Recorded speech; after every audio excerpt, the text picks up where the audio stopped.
ఆదికాండము 27వ అధ్యాయము. ఇస్సాకు వృద్ధుడై అతని కన్నులకు మందదృష్టి కలిగినప్పుడు అతడు తన పెద్ద కుమారుడైన యాసావుతో, నా కుమారుడా అని అతని పిలువగా అతడు చిత్తము నాయన అని అతనితో అనెను. అప్పుడు ఇస్సాకు, ఇదిగో నేను వృద్ధుడను, నా మరణదినము నాకు తెలియదు, కాబట్టి నీవు దయచేసి నీ ఆయుధములైన నీ అంబుల పొదిని నీ విల్లును తీసుకుని అడవికి పోయి నా కొరకు వేటాడి మాంసము తెమ్ము. నేను చావక మునుపు నిన్ను నేను ఆశీర్వదించినట్లు నాకిష్టమైన రుచికర భోజ్యములను సిద్ధపరిచి నేను తిరుటికై నా యొద్దకు తెమ్మని చెప్పాను. ఇస్సాకు తన కుమారుడగు యాసావుతో ఇట్లు చెప్పుచుండగా రెబ్కా వినిచుండెను. యాసావు వేటాడి మాంసము తెచ్చుటకు అడవికి వెళ్ళెను. అప్పుడు రెబ్కా తన కుమారుడగు యాకోబును చూచి, ఇదిగో నీ తండ్రి నీ అన్నయ్యైన యాసావుతో మృతి పొందక మునుపు నేను తిని యెహోవా సన్నిధిని నిన్ను ఆశీర్వదించినట్లు నా కొరకు మాంసం తెచ్చి నాకు రుచిగల భోజ్యములను సిద్ధపరచుమని చెప్పగా వింటిని. కాబట్టి నా కుమారుడా, నా మాట విని నేను నీకు ఆజ్ఞాపించినట్టు చేయుము. నీవు మందకు వెళ్లి 2 మంచి మేకపిల్లలను అక్కడ నుండి నా యొద్దకు తెమ్ము. వాటితో నీ తండ్రికి ఇష్టమైన రుచిగల భోజ్యములను అతనికి చేసేదను. నీ తండ్రి మృతి పొందక ముందు అతడు వాటిని తిని నిన్ను ఆశీర్వదించినట్లు నీవు వాటిని నీ తండ్రి యొద్దకు తీసుకుని పోవలెను అనెను. అందుకు యాకోబు, నా సహోదరుడైన యాసావు రోమము గలవాడు, నేను నున్నని వాడను కదా. ఒకవేళ నా తండ్రి నన్ను తడివి చూచును, అప్పుడు నేను అతని దృష్టికి వంచకుడునుగా తోచినీడలా నా మీదికి శాపమే గాని ఆశీర్వాదము తెచ్చుకొననని చెప్పెను. అయినను అతని తల్లి, నా కుమారుడా, ఆ శాపము నా మీదికి వచ్చునుగాక. నీవు నా మాట మాత్రము విని పోయి వాటిని నా యొద్దకు తీసుకుని రమ్మని చెప్పగా అతడు వెళ్లి వాటిని తన తల్లి యొద్దకు తీసుకుని వచ్చెను. అతని తల్లి అతని తండ్రికి ఇష్టమైన రుచిగల భోజ్యములను సిద్ధపరచెను. మరియు తన జ్యేష్ఠ కుమారుడగు యాసావునకు సొగసైన వస్త్రములు ఎంట తన యొద్ద ఉండెను గనుక రెబ్కా వాటిని తీసి తన చిన్న కుమారుడగు యాకోబునకు తొడిగించి ఆ మేకపిల్లల చర్మములతో అతని చేతులను అతని మెడ మీద నునుపు భాగమును కప్పి తాను సిద్ధపరిచిన రుచిగల భోజ్యములను రొట్టెను తన కుమారుడగు యాకోబు చేతికియ్యగా అతడు తన తండ్రి యొద్దకు వచ్చి, నా తండ్రి అని పిలువగా అతడు, ఏమి నా కుమారుడా, నీవెవరు అని అడిగెను. అందుకు యాకోబు, నేను యాసావు అను నీ జ్యేష్ఠ కుమారుడును. నీవు నాతో చెప్పిన ప్రకారము చేసియున్నాను. నీవు నన్ను దీవించుటకై దయచేసి లేచి కూర్చుండి నేను వేటాడి తెచ్చిన దానిని తినుమనెను. అప్పుడు ఇస్సాకు, నా కుమారుడా, ఎంత శీఘ్రముగా అది నీకెట్లు దొరికినని అడుగగా అతడు, నీ దేవుడైన యెహోవా నా ఎదుటికి దాన్ని రప్పించుట చేతనే అని చెప్పెను. అప్పుడు ఇస్సాకు, నా కుమారుడా, నీవు యాసావను నా కుమారుడవో కావో నేను నిన్ను తడివి చూచేదను, దగ్గరకు రమ్మని చెప్పెను. యాకోబు తన తండ్రి అయిన ఇస్సాకు దగ్గరకు వచ్చినప్పుడు అతడు అతని తడివి చూచి, స్వరము యాకోబు స్వరము కాని చేతులు యాసావు చేతులే అనెను. యాకోబు చేతులు అతని అన్నయ్య అయిన యాసావు చేతుల వలె రోమము గలవైనందున ఇస్సాకు అతనిని గుర్తుపట్టలేక అతనిని దీవించి, యాసావు అను నా కుమారుడవు నీవేనా అని అడుగగా యాకోబు, నేనే అనెను.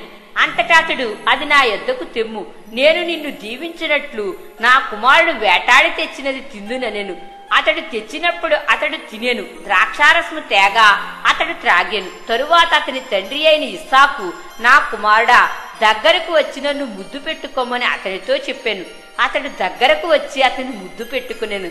అప్పుడు అతడు అతని వస్త్రములను వాసన చూచి అతన్ని దీవించి ఇట్లనెను, ఇదిగో నా కుమారుని సువాసన యెహోవా దీవించిన చేని సువాసన వలె ఉన్నది.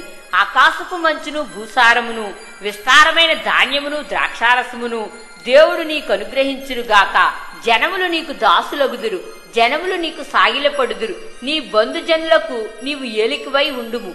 నీ తల్లిపుత్రులు నీకు సాగిలపడుదురు. నిన్ను శపించువారు శపింపబడుదురు, నిన్ను దీవించువారు దీవింపబడుదురు గాక.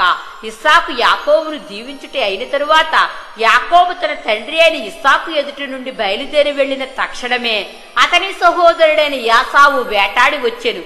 అతడును రుచిగల భోజ్యములను సిద్ధపరిచి తన తండ్రి యొద్దకు తెచ్చి, నా తండ్రి నన్ను దీవించినట్లు లేచి నీ కుమారుడు వేటాడి తెచ్చిన దాన్ని తినుమని తన తండ్రితో అనెను. అతని తండ్రి అయిన ఇస్సాకు నీవెవరువని అతనిని అడిగినప్పుడు అతడు నేను నీ కుమారుడను యాసావు అను నీ జ్యేష్ఠ కుమారుడిని అనగా ఇస్సాకు మిక్కుటముగా గడగడా వణుకుచూ అట్లయితే వేటాడిన భోజ్యమును నా ఎద్దుకు తెచ్చిన వారెవరు? నీవు రాకమునుపు నేను వాటన్నిటిలో తిని అతనిని నిజముగా దీవించి తిని అతడు దీవింపబడిన వాడే అనెను. యాసావు తన తండ్రి మాటలు వినినప్పుడు దుఃఖాక్రాంతుడై పెద్ద కేక వేసి ఓ నా తండ్రి నన్నును దీవించుమని తన తండ్రితో చెప్పెను. అతడు నీ సహోదరుడు కపటోపాయంతో వచ్చి నీకు రావలసిన దీవెన తీసుకుని పోయెను. యాసావు యాకోబు అని పేరు అతనికి సరిగానే చెల్లినది. అతడు నన్ను ఈ 2 మార్లు మోసపుచ్చెను, నా జ్యేష్ఠత్వము తీసుకొనెను.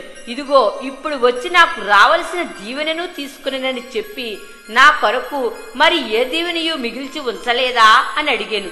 అందుకు ఇస్సాకు ఇదిగో అతన్ని నీకు ఏలికనుగా నియమించి అతని బంధుజనులందరినీ అతనికి దాసులుగా ఇచ్చి తిని ధాన్యమును ద్రాక్షారసమును ఇచ్చి అతన్ని పోషించి తిని గనుక నా కుమారుడా నీకేమి చేయగలనని యాసావుతో ప్రత్యుత్తరం ఇయ్యగా యాసావు నా తండ్రి నీ యొద్ద ఒక్క దీవెనియే ఉన్నదా? నా తండ్రి నన్ను కూడా దీవించుమని తన తండ్రితో చెప్పి యాసావు ఎలుగెత్తి ఏడవగా అతని తండ్రి అయిన ఇస్సాకు నీ నివాసము భూసారము లేకయు పైనుండి పడు ఆకాశపు మంచు లేకయు ఉండును. నీవు నీ కత్తి చేత బ్రతుకుదువు, నీ సహోదరునికి దాసుడు వగుదువు. నీవు తిరుగులాడుచుండగా నీ మెడ మీద నుండి అతని కాడి విరిచివేయుదువు అని అతనికి ఉత్తరం ఇచ్చెను. తన తండ్రి యాకోబుకిచ్చిన దీవెన నిమిత్తము యాసావు అతని మీద పగబట్టెను. మరియు యాసావు నా తండ్రిని గూర్చిన దుఃఖదినములు సమీపముగా ఉన్నవి, అప్పుడు నా తమ్ముడైన యాకోబును చంపెదని అనుకొనెను. రెబ్కా తన పెద్ద కుమారుడైన యాసావు మాటలను గూర్చి వినినప్పుడు ఆమె తన చిన్న కుమారుడైన యాకోబును పిలువనంపి అతనితో ఇట్లనెను, ఇదిగో నీ అన్నయ్యైన యాసావు నిన్ను చంపెదనని చెప్పి నిన్ను గూర్చి తన్ను తాను వాదార్చుకొనుచున్నాడు. కాబట్టి నా కుమారుడా నీవు నా మాట విని లేచి హారానులోనున్న నా సహోదరుడు లాబాను నద్దకు పారిపోయి నీ అన్న కోపము చల్లారి వరకు నీ అన్న కోపము నీ మీద నుండి తొలగి నీవు అతనికి చేసిన వాటిని అతడు మరచు వరకు లాబాను నద్ద కొన్నాళ్లు ఉండుము. అప్పుడు నేను అక్కడి నుండి నిన్ను పిలిపించెదను. ఒక్కనాడే మీ ఇద్దరిని నేను పోగొట్టుకొననేలా అనెను.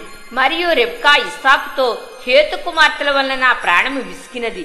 ఈ దేశస్థురాండ్రైన హేతు కుమార్తెలలో వీరి వంటి ఒక దానిని యాకోబు పెండ్లి చేసుకుని ఎడల నా బ్రతుకు వలన నాకేమి ప్రయోజనమనెను. ఆదికాండము 28వ అధ్యాయము. ఇస్సాకు యాకోబును పిలిపించి నీవు కనాను కుమార్తెలలో ఎవతని వివాహము చేసుకొనకూడదు. నీవు లేచి పద్దనరాములో ఉన్న నీ తల్లికి తండ్రి అయిన బెతూయేలు ఇంటికి వెళ్లి అక్కడ నీ తల్లి సహోదరుడు లాబాను కుమార్తెలలో ఒక దానిని వివాహము చేసుకునిమని అతనికి ఆజ్ఞాపించి సర్వశక్తి గల దేవుడు నిన్ను ఆశీర్వదించి నీవు అనేక జనములగునట్లు నీకు సంతానాభివృద్ధి కలుగు చేసి నిన్ను విస్తరింపచేసి నీవు పరవాసివైన దేశమును అనగా దేవుడు అబ్రహామునకిచ్చిన దేశమును నీవు స్వాస్థ్యముగా చేసుకున్నట్లు ఆయన నీకు అనగా నీకును నీతో కూడా నీ సంతానమునకును అబ్రహామునకు అనుగ్రహించిన ఆశీర్వాదమును దయచేయునుగాక అని అతన్ని దీవించి యాకోబును పంపివేశెను.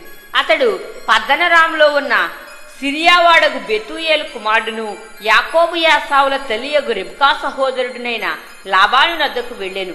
ఇస్సాకు యాకోబును దీవించి పద్దనరాములో పెండ్లి చేసుకుని వచ్చుటకై అతనిని అక్కడికి పంపెననియు అతన్ని దీవించినప్పుడు నీవు కనాను దేశపు కుమార్తెలలో ఎవరిని పెండ్లి చేసుకొనవద్దని అతనికి ఆజ్ఞాపించిననియు యాకోబు తన తల్లిదండ్రుల మాట విని పద్దనరామునకు వెళ్లిపోయిననియు యాసావు తెలుసుకునినప్పుడు ఇది గాక కనాను కుమార్తెలు తన తండ్రి అయిన ఇస్సాకునకు ఇష్టురాండ్రు కారని యాసావునకు తెలిసినప్పుడు యాసావు ఇష్మాయేలు నద్దకు వెళ్లి తనకున్న భార్యలు కాక అబ్రహాము కుమారుడైన ఇష్మాయేలు కుమార్తెయు నెబాయోతు సహోదరియునైన మహలతును కూడా పెండ్లి చేసుకునెను.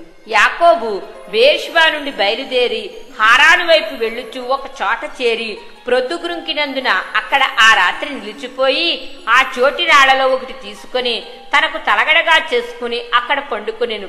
అప్పుడతడు ఒక కలకనెను. అందులో ఒక నిచ్చెన భూమి మీద నిలుపబడి ఉండెను. దాని కొన ఆకాశము నెట్టెను. దాని మీద దేవుని దూతలు ఎక్కుచూ దిగుచూ ఉండిరి. మరియు యెహోవా దానికి పైగా నిలిచి, నేను నీ తండ్రి అయిన అబ్రహాము దేవుడను, ఇస్సాకు దేవుడైన యెహోవాను. నీవు పండుకొని ఉన్న ఈ భూమిని నీకును నీ సంతానమునకు ఇచ్చెదను. నీ సంతానము భూమి మీద లెక్కకు ఇసుక రేణువుల వలె అగును. నీవు పడమటి తట్టును, తూర్పు తట్టును, ఉత్తరపు తట్టును, దక్షిణపు తట్టును వ్యాపించదువు. భూమి యొక్క వంశములన్నీయు నీ మూలముగాను నీ సంతానము మూలముగాను ఆశీర్వదింపబడును. ఇదిగో, నేను నీకు తోడై ఉండి నీవు వెళ్లి ప్రతి స్థలమందు నిన్ను కాపాడుచు ఈ దేశమునకు నిన్ను మరల రప్పించదను. నేను నీతో చెప్పినది నెరవేర్చి వరకు నిన్ను విడువనని చెప్పగా యాకోబు నిద్ర తెలిసి, నిశ్చయముగా యెహోవా ఈ స్థలమందున్నాడు, అది నాకు తెలియకపోయిననుకొని భయపడి, ఈ స్థలము ఎంతో భయంకరము, ఇది దేవుని మందిరమే కాని వేరొకటి కాదు, పరలోకపు గవిని ఇదే అనుకొనెను. తెల్లవారినప్పుడు యాకోబు లేచి తాను తలగడగా చేసుకొనిన రాయి తీసి దానిని స్తంభముగా నిలిపి దాని కొన మీద నూనె పోసెను. మరియు అతడు ఆ స్థలమునకు బేతేలను పేరు పెట్టెను. అయితే మొదట ఆ ఊరి పేరు లూజు. అప్పుడు యాకోబు, నేను తిరిగి నా తండ్రి ఇంటికి క్షేమముగా వచ్చినట్లు దేవుడు నాకు తోడై ఉండి నేను వెళ్ళుచున్న ఈ మార్గములో నన్ను కాపాడి తినుటకు ఆహారమును ధరించుకొనుటకు వస్త్రములను నాకు దయచేసినెడల యెహోవా నాకు దేవుడై ఉండును. మరియు స్తంభముగా నేను నిలిపిన ఈ రాయి దేవుని మందిరమగును. మరియు నీవు నాకిచ్చు యావత్తులో 10వ వంతు నిశ్చయముగా నీకు చెల్లించదనని మ్రొక్కుకొనెను.